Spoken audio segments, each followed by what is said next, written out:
everybody's time, and obviously respect mostly my guests' time because they are 5 hours ahead of us. Is that right? 5 hours? You guys are 5 hours ahead of East Coast time, right? Of East Coast, yeah.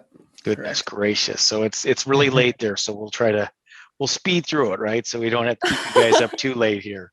But listen, we'll get started, and appreciate you, and very grateful for joining us and sharing with the group here. Each bi-weekly, we try to get people together in a mastermind, a commercial real estate mastermind, and kind of talk things over. But I also bring in people who are out there doing it and kicking butt. And you guys are doing some cool things. And I thought your story was very interesting, to say the least. I'm not going to spoil. I'm going to let you tell the story, but I thought it was awesome when I first met you several months ago, and I appreciate, the time and energy that everybody's given tonight to do that. So, but Michael and Suzy, I'll just give you a real quick bio here, real quick, and then I'll turn it over to them.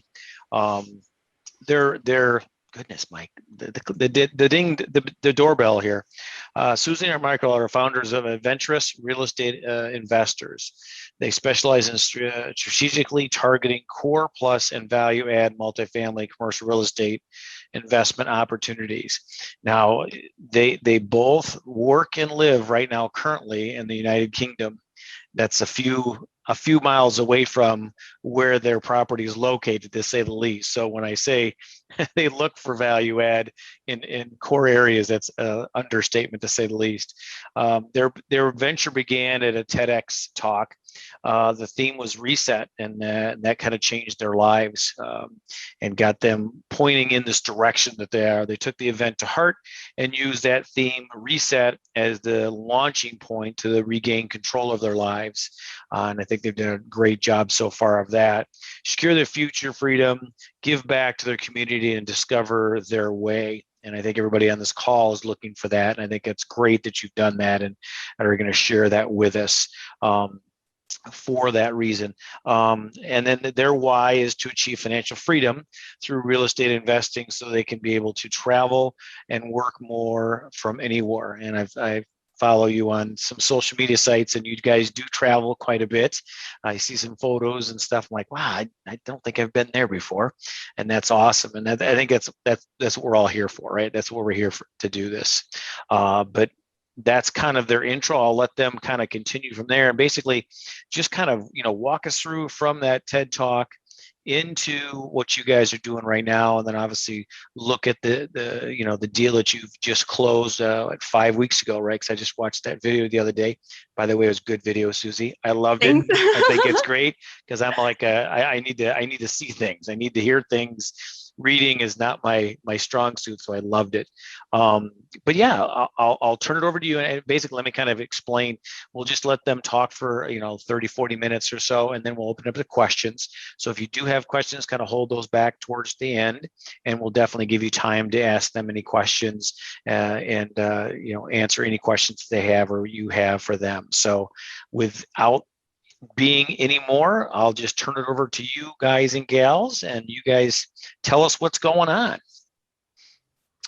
Yeah, thanks, Pat. Thanks for inviting us. We're really excited to be here. Love watching you grow as well. And then, I have this meetup, and it's very awesome turnout. So yeah, congrats, Pat.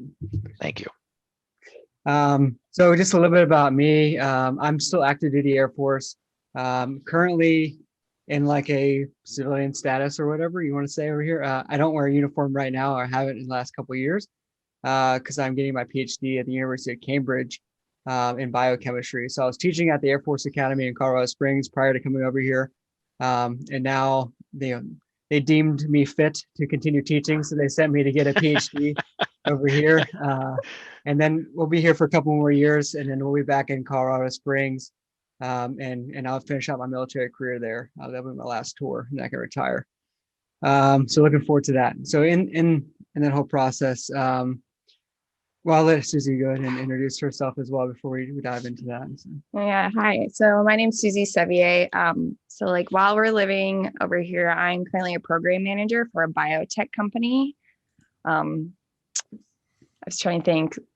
Yeah, I guess that's what my W-2 is. Before moving over here, I had gotten my MBA at the University of Denver. I was just like doing, I guess, the whole grind where you go to school, you get a job, and then just keep working, you know, Keep and grinding. so then, yeah, keep grinding. Right. And so then I guess through real estate, like, and even through what the TED Talk made us like remember, because like even to go back on that, so like the whole theme was reset and it was an event. So like throughout the day, there were different speakers, there were different exhibits, there was a lot of different stuff going on. And like what each speaker explained, I mean, in their own story was just like, okay, like, why don't you reset your thinking about this? Why don't you reset your thinking about that? So after that event, like just moving forward, it was like, okay, like what should we be doing differently, right? Like what is not making sense right now? So it was more of just like taking the, I guess, advantages that we had and looking at them differently. And even from that, like the first one was like our move over here, right? Because like that's a huge change within itself, but like how can we make the best out of it? And our first thing, I guess, big change from that was like we did a little life hashtag. It was road to 100 countries. And so even before like real estate had even started, right, we were like, okay, well, what do we want to do? Like to change the way we think. And like that road to 100 countries was like, okay, we want to see what this world has to offer because there's so much that like we're missing out on that we don't know about.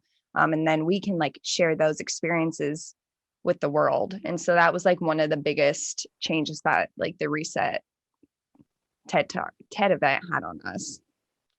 So did you see 100 countries? Was that your first?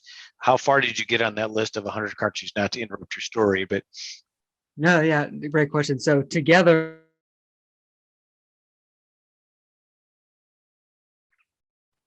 oops.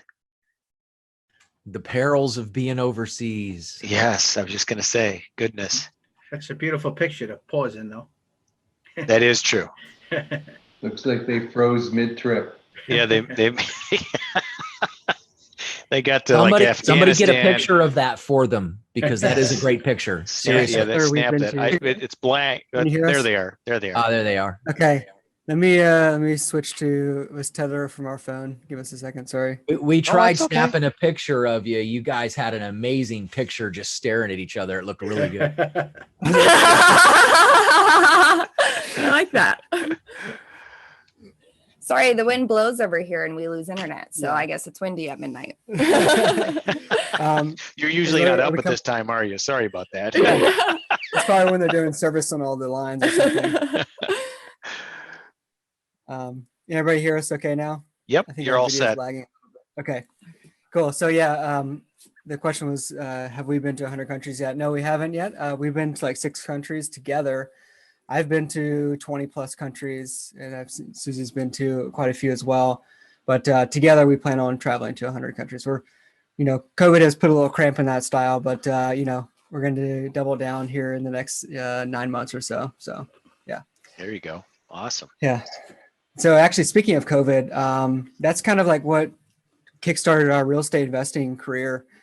And we were over, the first lockdown over here in the UK was pretty strict, and it was like over 100 days long. And literally, I couldn't even go to work at all. Like, even though now during the rest of the lockdowns, I'm able to go to work. But the first lockdown, I was at home. Suzy was working from home as well. And one of the things that allow us to be, I think, as successful as we are, is one thing we don't have is a TV, right?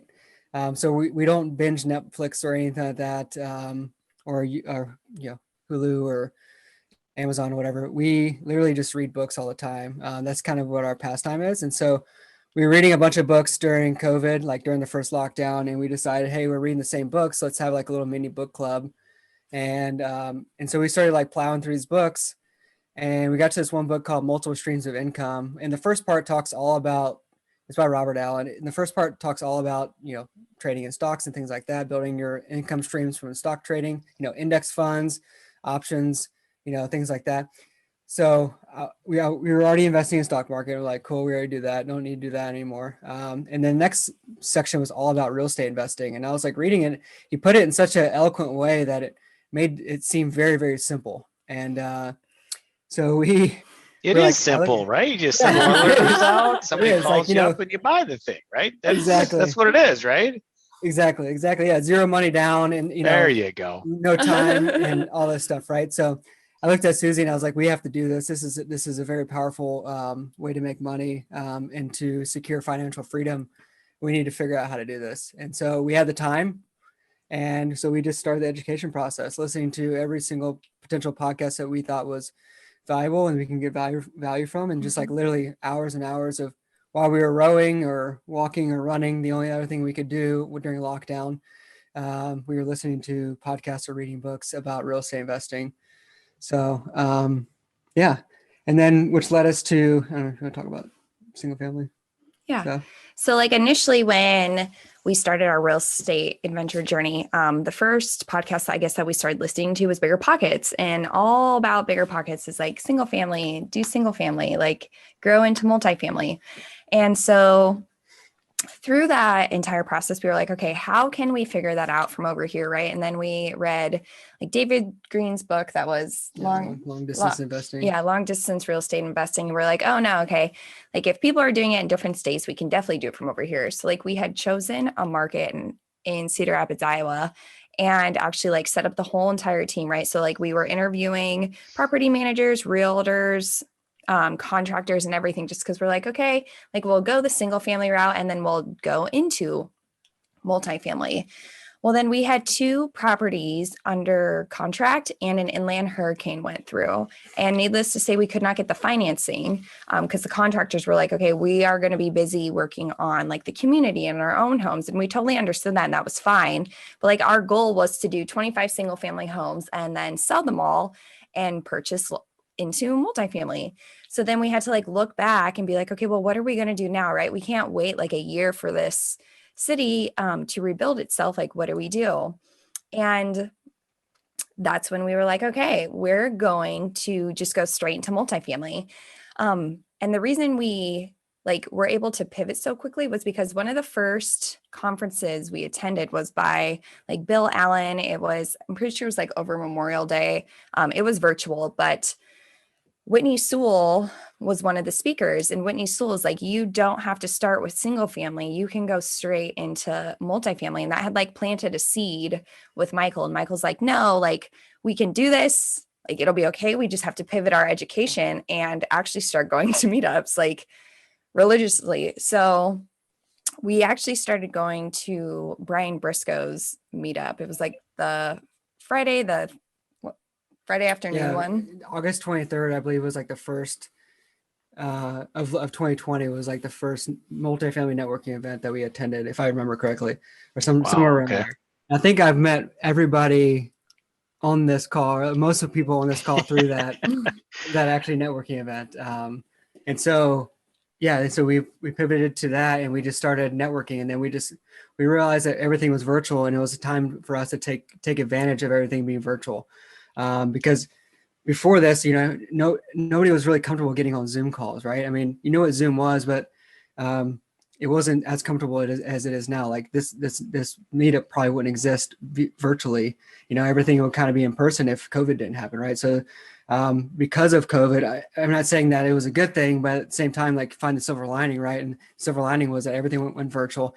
Everything became more accessible to us being overseas, and we saw that opportunity and we went full in, went all in, I guess, and took advantage of networking. That's kind of what really got us to where we are now. It's just the power of networking. That's awesome. Yeah, and I agree with that. It kind of have a span in what you said with the Zoom. I started this a year ago, but it was in a college here locally, and then I got to the point where people were telling me they couldn't show because they're driving from work. So I did do it to Zoom, and of course you had to sit there and explain what Zoom was, and oh my God, how do how do I unmute? But now you're right, everybody's grown into it so quickly. It's like, okay, because you have to, because now you have to do it for your job, of some sort. So that's interesting. Yeah, absolutely. Yeah, and I was even Tad like something that helped us pivot also was that besides the meetups, like the conferences are really what helped, right? So like last year we attended 10 conferences, and that was because we were like, well, depending on how long like we have to be over here, because you don't really ever know what the Air Force wants to do with you. Like we want to know what conferences are worth flying back to the States for. So we're going to try to attend as many as we can, right? Because like right now we could probably attend like one or two. Two would probably be like pushing it. But while they were all virtual, we were like, okay, we're going to attend them all. And so that's where like the 10 came in. But like you meet so many people, right? And gain so much knowledge because like on a podcast, even now people are like, oh, I multitask, like I walk my dog or I'm cooking or I do this. So I don't know if you're like fully taking in with like a conference and you're sitting there and you're like paying attention to the slides. Well, or at least that's what I do. One of the big things that stuck was that like people know you for like who you were, right? So like Michael's Air Force or scientist, and I'm like business or MBA or accounting, because I used to be in accounting before I moved into program management. But they're like, the whole thing was they don't know you as real estate investors, right? So like even though you're into it and like this is what you're about, like you really need to change your identity, and you have to do that through social media, like for people to get to know who you are and what you're doing. And after we started sharing like, okay, we're getting into real estate investing, this is what we're looking for, this is why we're doing it, that's actually when like the hidden people, you know, that you would never expect to be a part of your journey, like came out. And one thing that we were definitely lacking living over here was like our boots on the ground. And that's actually how we met him. So Michael had been posting and I had been posting, and Michael's old classmate reached out and he was like, hey, like I am also in real estate. I recently left the Air Force. Like I'm a wholesaler and a flipper, but I want to get into multifamily. And we were like, wow, like, you know, the know, like, and trust factor is there, like, because we had already known him. And so that really was like a big piece that had helped bring us together, just because even through all these meetups, even now, but then too, like a big pain point for people is like partnership, right? Like you have to be in these syndications with people. I mean, you can be in them for 3 years, you can do 5 to 7, but for the people who do buy and holds, I mean, you are definitely in these partnerships for a very long time. So you want to know these people like very, very well.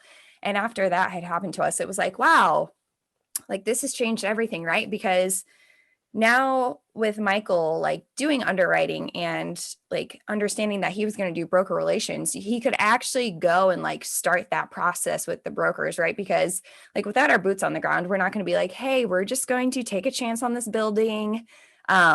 We're not going to look at it first. Like, I hope you. Here's the contract, LOI. Here you go.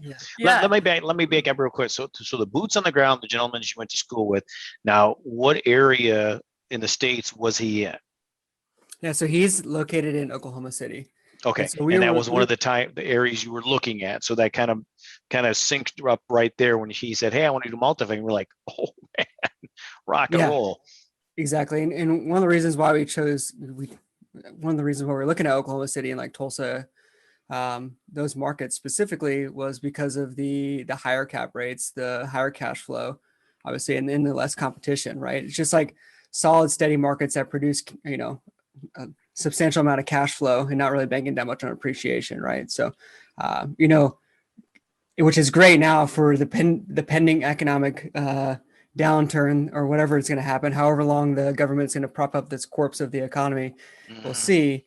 But it's great, you know, because now if all else fails, right, and appreciation falls out the window, at least you still have a really solid cash flowing asset, right?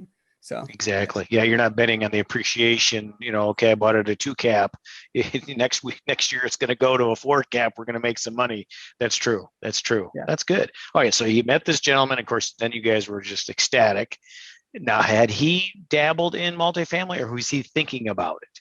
So he was thinking about it. He knows the power of it, right? So I just need somebody to be my eyes and ears on the ground. Like I could tell him exactly what I needed him to do at the property. We just need somebody to be able to do it, right? And so, you know, at that time we started building our systems and processes and putting together a property walk checklist and things like that for him to go and take specific pictures, answer specific questions that we couldn't answer by looking at the OM or looking at, you know, what other documents that were provided by the broker. Yeah, Google Maps, you know, trying to get really creative. Yeah, Google Maps can only show you so much. It's not going to show you the cars up on blocks because they usually are not there. Okay, so and obviously it was a learning experience for him because he was learning basically, because he wanted to get into it too. So you guys are helping each other at that point. Exactly. Mhm. Awesome. Okay. Awesome. Yeah. So at that point, now that we knew we had a boots on the ground partner, it was just at the very beginning, it was just, Suzy and I and him, and we were just like looking to take down some deals. And I'm in this veterans mastermind as well. And, we had talked to some people in there to maybe partnering with some deals, bringing some capital and things like that. And to be honest, like we were building the parachute, after we jumped out of the plane, like we had no That's idea the that best we way were to do doing it, that. right? Yeah, That's the best way to exactly. do it, right? Yeah. Because you'll probably Especially never get being in Air around Force. to it, right? Yeah, we had no idea that we were actually doing it at the time. Now looking back, we were like, holy crap, like I'm glad we were doing everything all at once and trying to figure out as we went, because it is like this delicate balance, right? As you are trying to acquire multifamily property, it's this delicate balance of sourcing the deals, underwriting, but also talking to your investors to make sure you have the capital, because without the capital, you don't have a deal. Without the deal, you don't have a capital, right? Or vice versa, whatever. So now, how You did have the you? capital, you don't have the deal, right? So, but Yeah, exactly. So at that point there, did you have a range based on, because you said you're doing something, so you're now all of a sudden talking to some investors and you figured, okay, this is the range that I can go out and comfortably have this guy go look for these properties. So you had that first, right? So you had an exactly. idea of, okay, all right. Yeah, we had an idea of how much we could raise. And now that we know, when we first started looking, and now, after our first raise and things like that, what we actually thought we could bring, I'm glad we didn't get any of the first deals that we submitted LOIs on, because we wouldn't have been able to make the capital raise, to be honest. We'd have to bring other partners on. Okay. And I'll dig into that in a little bit here in a second. But yeah, we just started submitting LOIs on properties, and then we started building our team, and then I ran across this gentleman named Cliff Luber, which ended up being our other capital partner, and also coming on to help with other things in asset management, things like that. And then we were looking for properties together, and we brought him on because he was like, well, I can raise X number of dollars. It's like, cool, between Suzy and I and our boots on the ground and Cliff, like we can figure it out.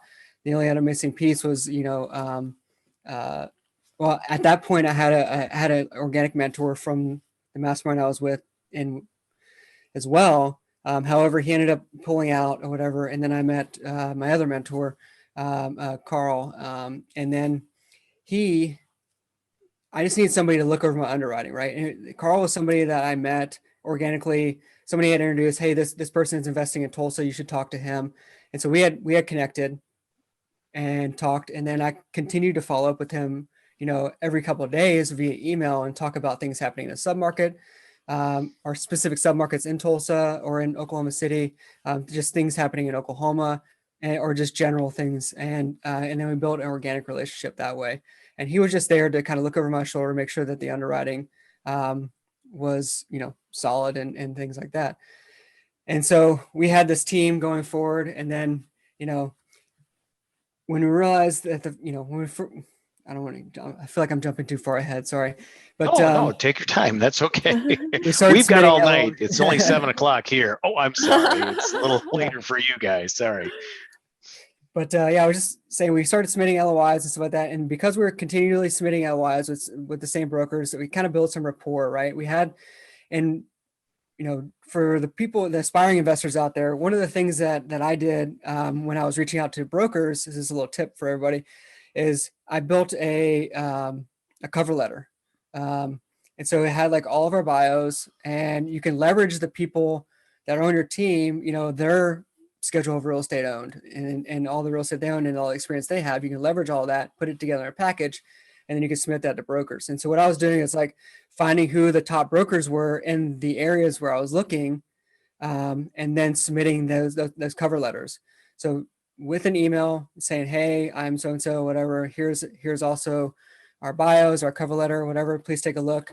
And then I would follow up with a phone call. That would at least allow them to answer my phone call, right? That gave me a little bit of credibility to at least answer my phone call. And then from there, started building the rapport with the brokers, and then started getting a little bit of trickle of deal flow, and then started submitting LOIs, which then increased the deal flow even more because they knew they were serious, and we'd actually submit LOIs. We'd go tour properties. Well, our boots on the ground would go tour properties and things like that.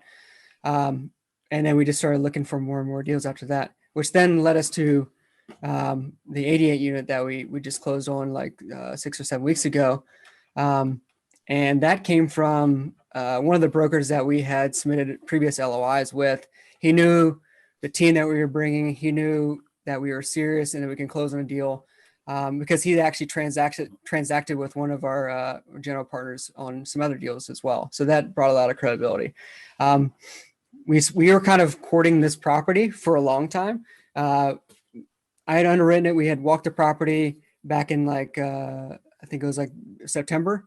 And once the September financials came out, like it wasn't where it needed to be when we first saw it in September. But when the September end of month financials came out, we realized that, okay, this property is being stabilized now. Okay, there's a potential for, some agency debt on this. So some long-term financing at low interest rates, right? And I was like, I looked at it again, underwrote it again, still wasn't at where I wanted to be. And then the preliminary October financials came out. So this has been like several months now that we've been looking at the same property. Otherwise, we've been also looking at other properties, submitting LOIs and things like that, but also circling back on this property. And the October preliminary financials came out and it was still stabilized. It was 2 months trending stabilized. So stabilized in the eyes of like Freddie Mac or Fannie Mae means 90 days at 90% occupancy. So it was 2 months at that point, 60 days. So we knew, okay, by the time we closed, if it continued this trend, then it would be at least 90 days and we would go ahead and close. So I think right around the time we were getting this property under contract, we realized we needed, some more experience on the team. And that's why we turned to Jim Biggs, and I see Jim in the audience here. So thank you, Jim, for your, Jim is an excellent partner. If you ever need somebody to work with you, he provides so much value. It's just incredible. I don't know where he keeps all this information, but yeah, it just keeps flowing. Yeah, it just keeps flowing. It keeps flowing out. It's in a cabinet by his desk. I think he just it's all there. Yeah. That's true. That's true. So you've been looking at this property for quite some time. So when you said that the financials came back out, so this broker brought this to you. So you're analyzing it. Okay, it looks good, but it's not. So at that time it wasn't stabilized. So this owner who had it, so you knew right off that you couldn't get agency debt, which is obviously the primo debt of that as far as interest rates and terms and stuff. So did the broker keep bringing it back to you, or did you interact with the broker saying, hey, can we get September's? Can we get October's? So I signed up for his drip or whatever on that specific property. And so every time new financials were uploaded to the website or whatever, I'd get notifications about it.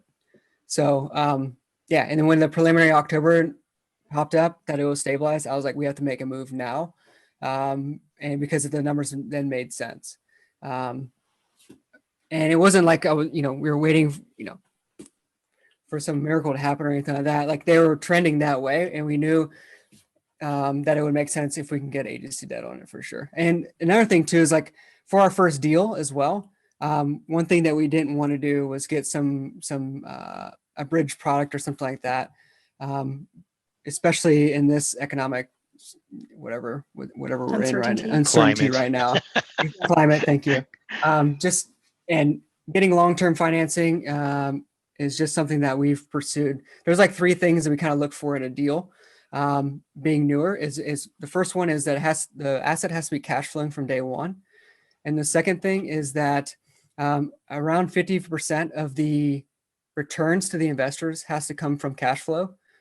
And then the third thing is it has to be stabilized. And those are the 3 things. So like stabilization allows us to get long-term financing. And on this specific asset, we were able to get a 20-year loan. It was a 5-year hybrid loan, meaning that it was a 5 years fixed period and then 15 years floating. So it's 20 years total, right? So our business plan is 5 to 7 years. However, at that 5 to 7 year mark, if it doesn't make sense to sell it, we can hold it for as long, up to 20 years. And we can sell it where it makes the most sense for our investors. So that made me feel really comfortable about the debt we were getting on the deal. And we're not going to be forced forced to sell a deal in 5 years or in 7 years, right? We can hold it even in 3. or in 3. Yeah. Or 2, if we have a bridge product, right? So it reduced the risks for our investors and reduced the risks for me and made me feel really comfortable about the deal. So, yeah. That's cool. Okay. You went in there with the thought of, okay, long term, whether you were going to save it, hold it 5 to 7 years because of the advantage of not having, okay, we got to sell in 3 years, we got to sell in 5 years. That way you opened up yourself a little bit more opportunities. Absolutely. Yeah. Okay. A question that you said that I've never heard anybody say this. You said cash flow from day one, and I think that's a great. That's what I shoot for too. I think back in the 2020 crash or 2008 crash, people they didn't do that. Oh, appreciation. I said, wow, good luck with that. But you mentioned 50% of the returns to the investor comes from cash flow. Kind of break that apart a little bit for me. What does that mean, I guess? Yeah. So if you're targeting a 5-year exit, just for example, if you're targeting a 5-year exit and it's projected to do a 2x equity multiple. So, if you put in $100,000, you get 200,000 at the end, right? 2x. So 100,000 of that is going to be coming, or 50,000 of that total return. So there's 100,000 total return that you're getting back. So 50,000 of that is coming from cash flow. So in that specific from operations example, of the property, not the appreciation. Exactly. Okay. So that's what I figured. The average cash on cash return would be 10% in that case there for a 5-year hold. Okay. Yeah. And I think that's a great way to do it too, because you're not waiting for the appreciation. It's a good, strong cash flowing. Okay, great. Thank you. I appreciate that. Yeah, so it's tough. It's tough to find deals like that, especially in the Sunbelt states and things like that, where there's a lot of appreciation you're banking on, right?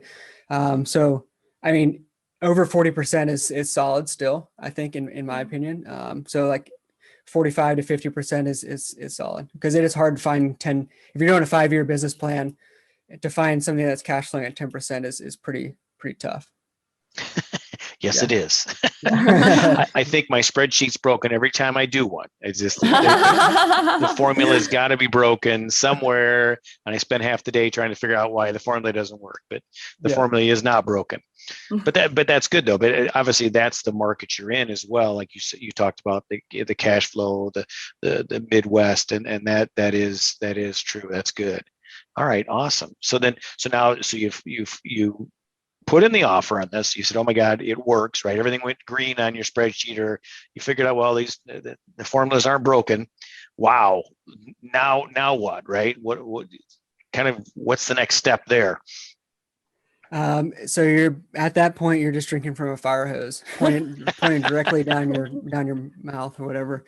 So yeah, it's just it's all at once. Jim warned us. He's like, "You think you're busy now? Just wait."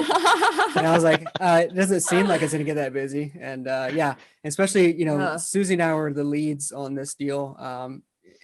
For all intents and purposes, like we pretty much carried it from cradle to grave. And yeah, it was a lot, but it was a lot, and it was a huge learning experience. And we actually wrote everything down and put it in a checklist, and I'll share that checklist with your audience later. But well, thank you. Okay. Yeah. And see, another thing is you guys were 5 hours away too, or 5 hour, I should say 5 hours away, but 5 hour difference. So not only did you have the distance, but yet you couldn't just jump in the car, or if you had a thought, it's probably 2:00 in the morning our time, but you still did it, right? So I mean, everybody has excuses. Hey, well, I can't this because I'm that this. You guys did it, right, successfully with the team, being over 4,000 miles away from the asset and 5 hour difference. So I think that's awesome. Hats off. Thank you. Yeah.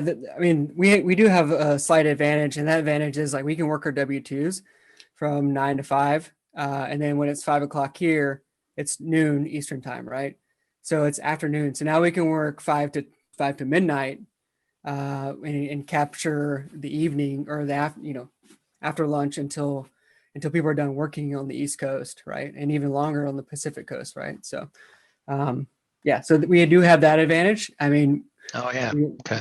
That also minimizes the amount of sleep that we get, but if we need it, we can leverage that for sure. So. Yeah, but then even like the next step after that, right? Like knowing that we were in like buy mode, was that like besides doing the investment webinar and all of that, I want to like talk about the capital raise, because I know that we, like Michael had mentioned it at the beginning. So like when in your first deal, because I'm sure there's like a mix of people here, but like you think you have an amount that you can raise. But what I found through this experience was like asking yourself, like, how do you actually know that you can raise that, right? Like, do you have soft commits? Like, if you do have soft commits, when was the last time that like you actually reached out to your passive investors to see if those soft commits were the same, right? Because so much changes in so little time. So like when Michael and I and our other partner were submitting LOIs at the beginning, we thought that we could raise the capital, and so did he. We're like, okay, we can do this. But then when it came to this deal, that's when we took that step back and we were like, wow, like we definitely need to be asking like more open-ended questions to our partners. I don't know why that's hard to say, but it is. And the reason I say that, and I'm fine with sharing it. So during the experience, we had to raise $1.75 million, and we all had an amount that we thought we could share or raise. And one of the partners was supposed to bring $500,000, and we all came together one day. It was like 3 days after the webinar, and we're like, cool, like we have over $1 million, like we're past that big hump, like this is great. And when we did the roundtable, we were like, okay, how many people do you think you can bring, or how much do you think you're going to bring in, right? Because nobody's signed into the investor portal under your name. And he goes 3, and we're like, oh, 300,000. He's like, no, 3 people. We were like, oh, that's $400,000 short, and like that's a math problem. That's a math problem. We get it's new math. I was like, I can deal with 300K. Like we can finance with 200, but yeah. And so like the reason I share that is just because like after that, I was like, I have to ask like much different questions going forward, right? Like I said earlier, like how often are you actually communicating with your like list? Like how often do you reach out to them? How often do you see them? Like, are you sending them surveys? Because so many people, like a huge part of this, actually no, all of syndications is capital raising, right? Because it's a business. If you have no money, you don't have a deal. And so, sorry, I forgot what I was going to say.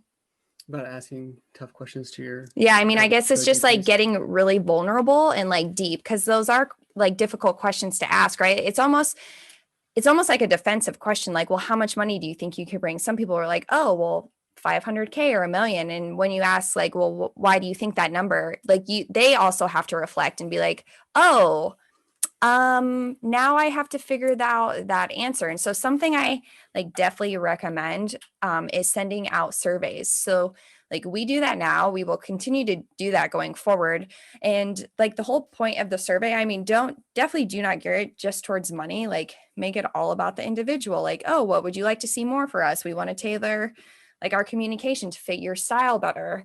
But you'll find that people on your list will probably invest that you didn't think, but you'll also be able to reflect and be like, oh, like these people that I thought would invest aren't actually going to invest at this time, right? Because another big thing is that if your passive investors like aren't constantly hearing from you, and I don't mean constantly like weekly, even like monthly, like if you're not doing an update or something, they will forget about you in the back of their mind because they're seeing other deals.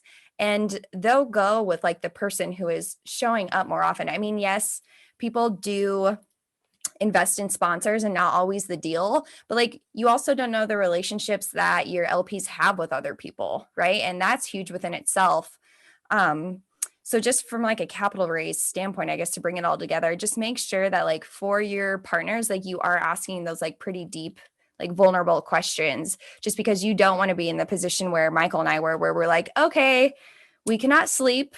Our lives are over if we don't close on this deal.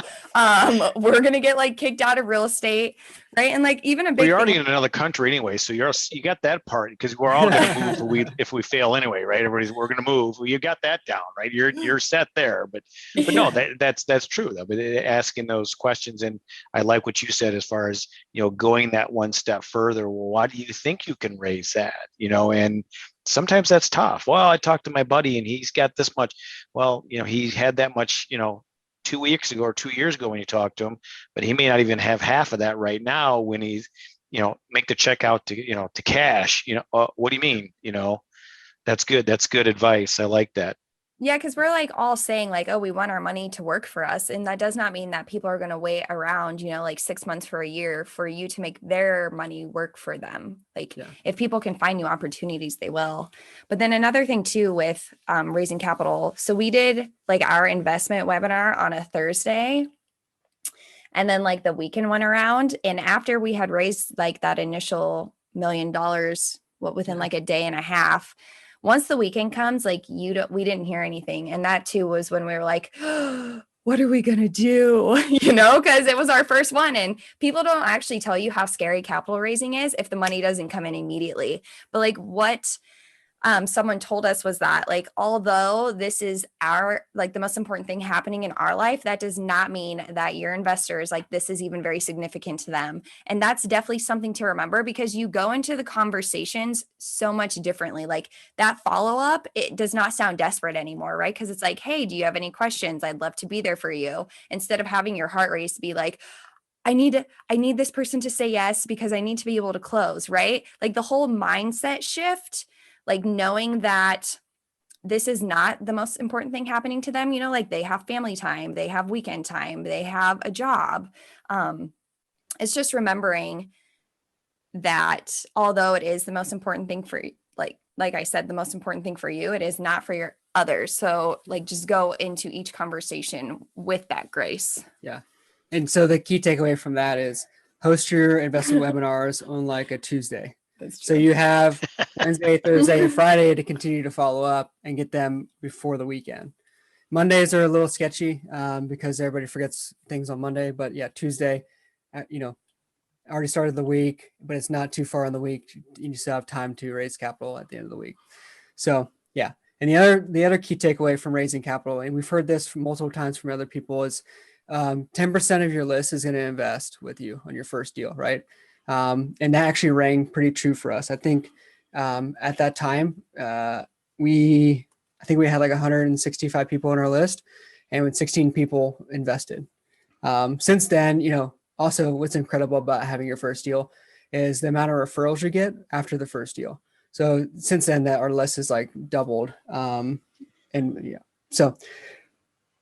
I guess what I'm trying to say is that if you're trying to raise 500K and the minimum that you're going to be, your minimum investment is 50, and you're talking to your investors about minimum investment 50, you need to be able to have at least 100 people on your list because 10 people are going to invest. If that makes sense. Yeah, especially if you don't have like those super high net like worth individuals on your team, right? Because I mean, deep down, I wish that we had like that list of 20 where like those 20 people like were constantly investing just like high amounts. And that's nothing that we had to worry about. But like Michael and I aren't in that position right now. So like for a while too, we were doing like 20 to 25 investor calls a week just because we were like, okay, in order to be able to close like on a syndication and raise that capital, we need to have more exposure. And so we just made sure that we created that exposure for us. Mm-hmm. When you said investor calls, you were reaching out to people that you met at all these events and stuff you were doing and just kind of getting to know them and stuff? Is that what you're saying? Yeah. So like a little tip was that like during conferences and even during meetups now, like everybody puts their information in the chat.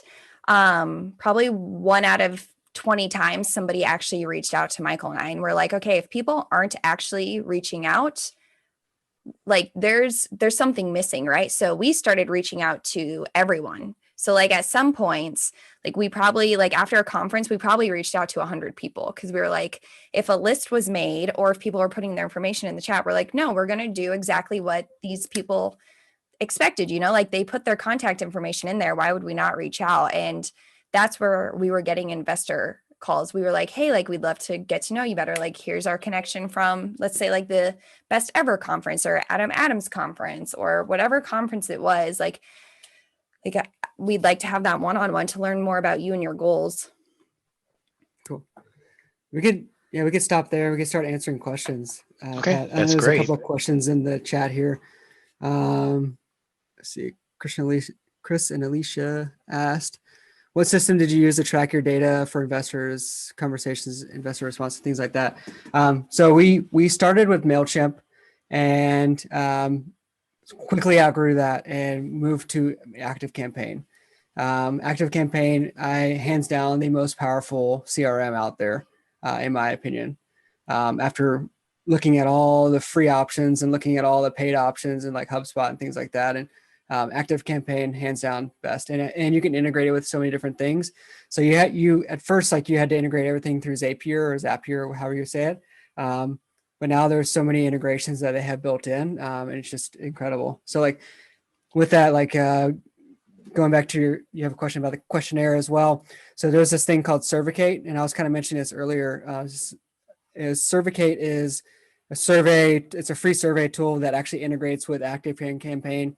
And we send out a survey through our ActiveCampaign with a link. And when the person that gets the email actually clicks on the survey, it looks like the survey is anonymous because you don't put a name, email, or anything like that, but it captures your email coming into the survey from the email that it was sent to, if that makes sense.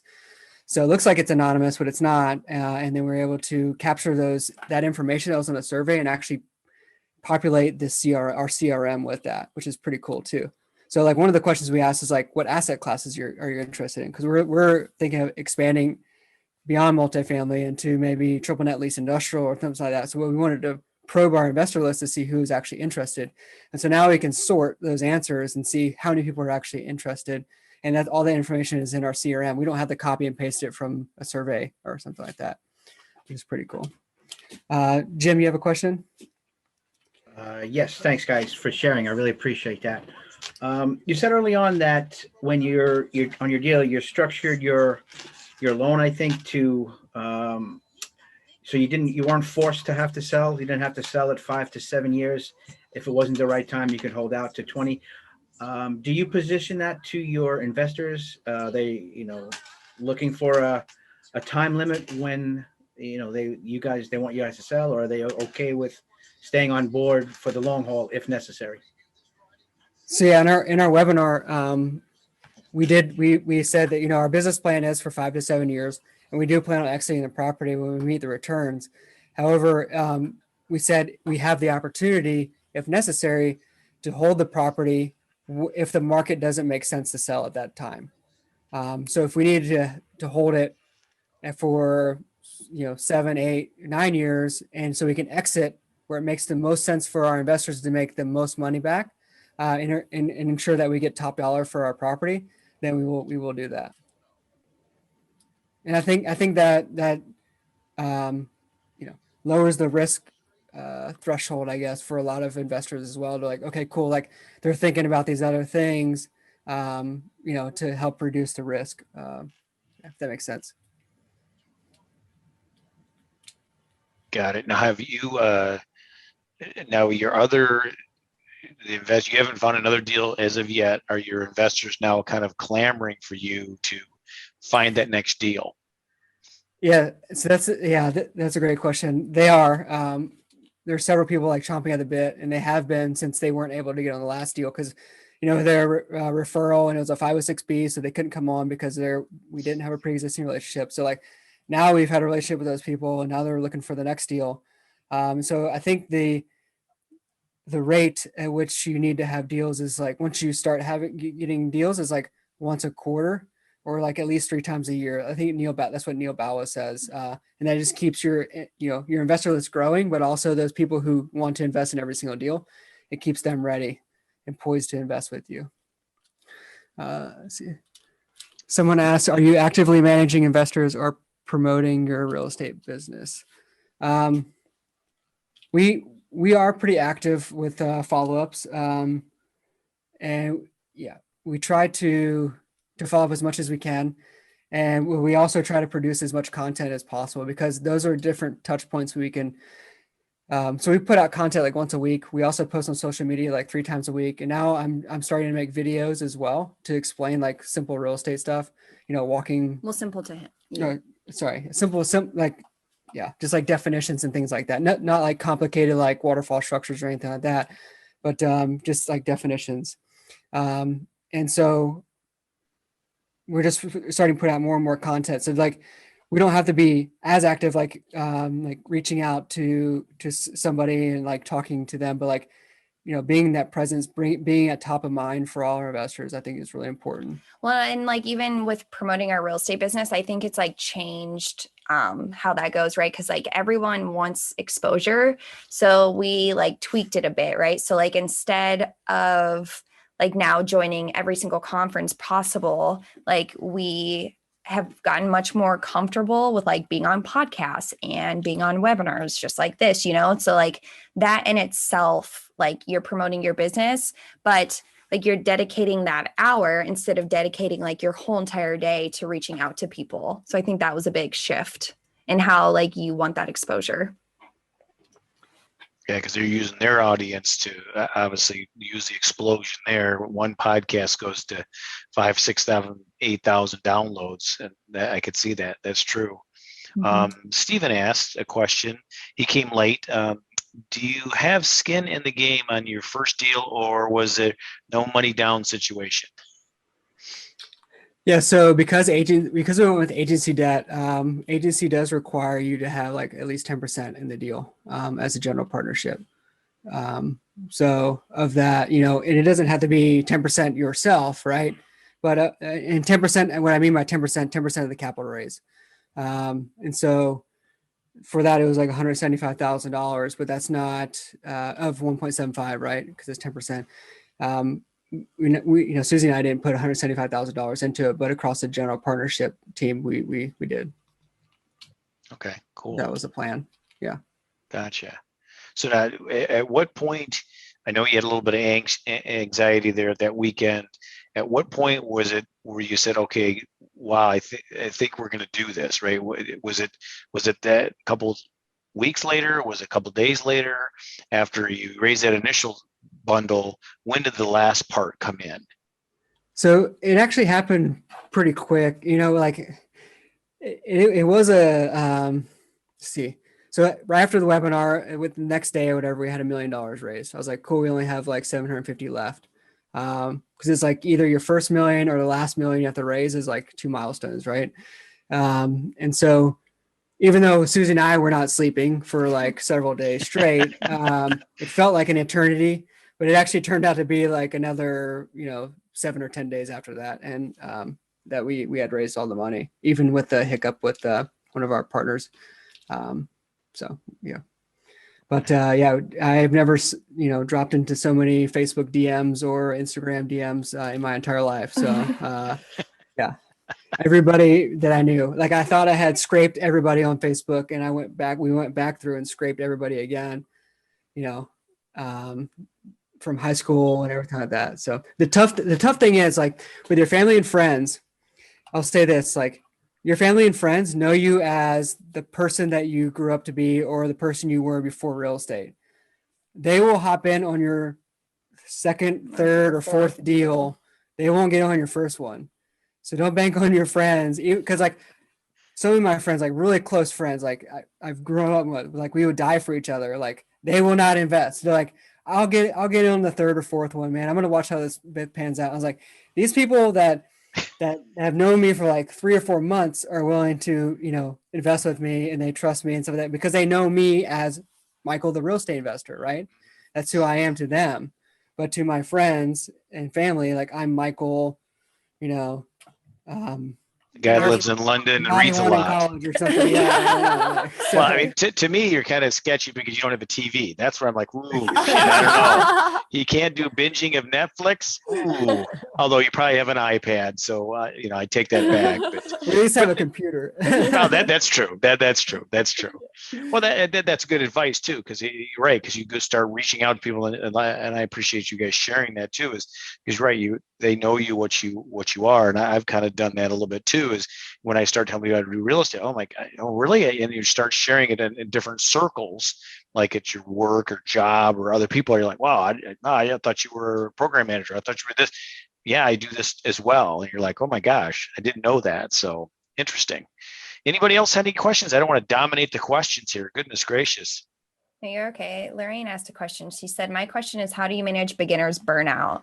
And I think that's huge, right? Because especially like with even being in lockdown and all we did was do like our W-2 and then real estate, it's like reflecting on your why every single day. So like when your why is bigger than you find that passion to like wake up every day and just continue to do it, right? Because like when you don't have that connection, it just feels like work and you don't want it to feel like work. And so something that we do is that like in the morning, we have a morning routine, but like the bottom part is like our like whole affirmation, and like you can add your why into that as well. But saying that every day and writing that out every single day over and over and over like gives you the reason to not have that burnout. I mean, if you're feeling burnt out or if you're ever feeling tired, like I definitely recommend, like take that little break, because that burnout is not going to go away just by pushing through it. I mean, and if it does, I'm really happy for you. I've yet to experience that.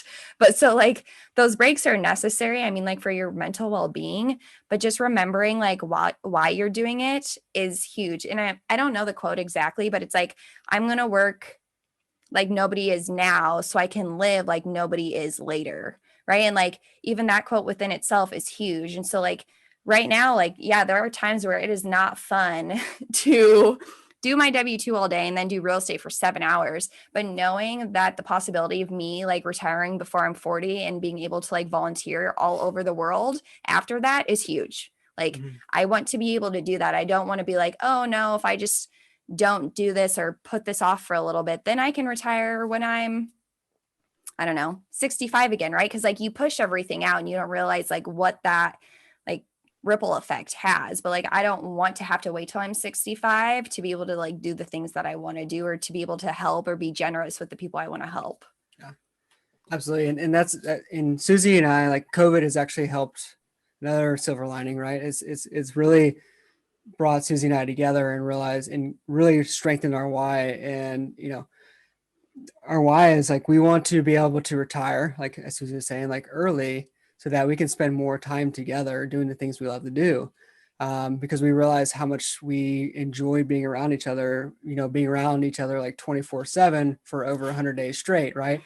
And now we've been in 3 lockdowns together. We haven't not spent I mean, I've been gone for work for a couple hours, whatever, but like other than that, like we haven't spent a day away from each other, right? So, which is awesome, and just building that relationship and things like that. So we want to be able to continue to do that in the future. So that's kind of like our strong why. And then we really took a step back and we're like, well, we can help all these people who we want to help all these people with this mindset of like, you work until 65, and then at 65 you enjoy your life after that, right? So our whole thing is like we want to help people start checking off items on their bucket list now, not when they retire, right? There's this huge mindset, especially in American work culture. It's like, oh, you work as hard as you can until 65, and then you retire after that. And guess what? You're not as spry at 65 as you were at 35. And why waste the prime of your life working, and why you could be enjoying it, right? So. Yeah. And even like a big thing that I learned over here pretty quickly is that like in the States, like where I was working, a lot of the places like either had like 5 days of vacation time throughout the whole entire year, or maybe even like 10. And over here, I immediately got 25 plus all the bank holidays. Plus I get like Christmas to New Year's off, and I get the 4th of July off because it's like that whole week, because it's also an American company as well. Like that in itself blew my mind, because the people here can actually go and like take vacations. Whereas like in the US, a lot of people do not even get to like take advantage of having a week off, because if you have kids, you're doing like the sick days with your kids, or like taking off those work days for school. And that was so eye-opening. It's like, wow, like people in the States really, I don't know how many people actually do get to even get to retire at 65, or even get to enjoy anything before then. Like it just blows my mind. Well, it's a mindset, right? I mean, that's what we're, let's say, grown up to, right? Get a job, get the nice gold watch at 30. Well, that's kind of blown away, right? That doesn't happen very much anymore, but it's a culture shift. You're seeing all that a lot in companies, and also the younger millennials and the Gen X and stuff like that. They're starting to take that, like you talked about, Suzy, is I'm going to take the vacation now, right? And that was a foreign concept with, let's say, with my father's generation, or even me when I was younger. I'm only 37, so I don't know where I'm saying younger, but anyway, you know what I'm saying. So you're younger, right? But it's a mind shift change of, hey, we're going to do things now. And I think the pandemic, as bad as it has been, obviously with the loss of life, but it has forced people and companies to really think differently, right? We can do this stuff, from remote. We joke about the 4,000 miles, but you know what? You probably accelerated your investing career by this COVID because it forced you to go in and do something that you probably wouldn't have done. I mean, not that you wouldn't, but it's probably compressed your time frame. Mm-hmm. Absolutely, Pat. And the thing about it is like, we're proving our concept now, and we're finding our processes and systems now. So when we go live in Asia, Southeast Asia for 4 months and dive every single day, we could still be active real estate investors back in the States, right? Because we have the systems and processes in place now, right? Mm-hmm. And so, yeah, I mean, that's our whole thing, is like being able to, once we retire, travel, live somewhere for 3 months, live somewhere for 3 months, preferably somewhere that's warm, and we can dive as we really want to do. So, yeah. Now you're saying scuba dive, or are you saying diving out of a plane that's still running? I want to clarify. Yeah. I just want to clarify. Diving under the ground. Okay. Under the Except water. I'll jump out of the plane into the water if that becomes a thing. There you go. Yeah, I've never understood the fact of getting out of a completely great plane and okay, there's the ground. But diving, I can see that. Okay, awesome. Okay, well, listen, thank you. Yeah, gosh, we run over. I appreciate your time. And anybody have any other questions, comments? Because I do want to respect their time. I see you both in Thailand. There you go. Nice. Yeah, we'll be there, Steve. Yeah, just make sure the website's up and the email works, right? That's all we need, right? Yeah, so that another thing too is like, I'll just share this little tidbit, last little book here that we've read just recently. It's called Who Not How, if anybody read that, but it's very powerful. So Who Not How. Who Not How. I forget who writes. That's awesome. Thank you for that. Yeah, Dan Sullivan. Yeah. Oh, I know Dan. Yes, Dan writes a lot of books, doesn't he? Goodness. Thank you for that. That's awesome. Well, actually, the greatest thing about that is that he doesn't write the books. He gets his who to do it for him. Yep. Yes, the ghost writer. Yes. That VA is in Thailand. See, that's how he's doing it, right? Yeah. Interesting. Well, listen, thank you very much. Any other question? Let me real quick here, double check, make sure we didn't miss any questions, because I do want to respect your time, and I appreciate you guys and gals being with us tonight. A couple of things. One, you can save the chat. What you can do is click on the chat box, and then there's those 3 little buttons on the right-hand side if you're looking at your screen, and you can save the chat. And you can save everybody's contact information. So I'll give it a couple minutes here to go ahead and put your contact information in there. What I will be doing as well tomorrow sometime, be sending the chat out along with the recording of this call for everybody. So go ahead and put your information, your contact information in the chat. I'll give you a few more seconds there to do that. And so then, go ahead, Michael, you put something in there. I was just going to say, before pop off, I was talking about checklists earlier. So we Suzy and I went through the 650 plus emails that we had from this last deal, from pre-LOI all the way through takeover and to now, basically. And we took all that information and all the paperwork and everything like that, distilled it down into like one checklist. I mean, don't get me wrong, it's a pretty hefty checklist, 215 items, but you can get that now if you go to adventurousrei.com/checklist, and you can grab that checklist there. I dropped it in the chat. Oh, thank you very much. That's going to definitely be helpful. Thank you, appreciate that. So go ahead and put your contact information, obviously, and like I said earlier, I'll send this chat out along with the recording tomorrow, and go ahead and save the chat. That way you can get the information, but I'll send it as well tomorrow. Thank you very much, everybody, for joining. Thank you, Suzy and Michael, for staying up late Hopefully it won't impact your Thursday. Why don't you just take tomorrow off? Just go ahead. I'll call your boss. I'm for definitely you, dude. sleeping in a little bit. Yeah. There you go. There you sleep in. There you go. But listen, thank you very much. I'm very grateful. Thank you very much for joining, and thank you for sharing what you did. It was very enlightening and very a lot of different information I haven't heard before, and I appreciate that. And thank you for spending some time with us. And everybody, also thank you very much for coming on tonight and being here tonight with us. And with that, I'll leave everybody. And again, look for my email. And in 2 more weeks, we'll have another one. And you guys have a great night. And thank you very much. Thanks, Pat. It was a pleasure being on. Thank you, everybody, for the kind words.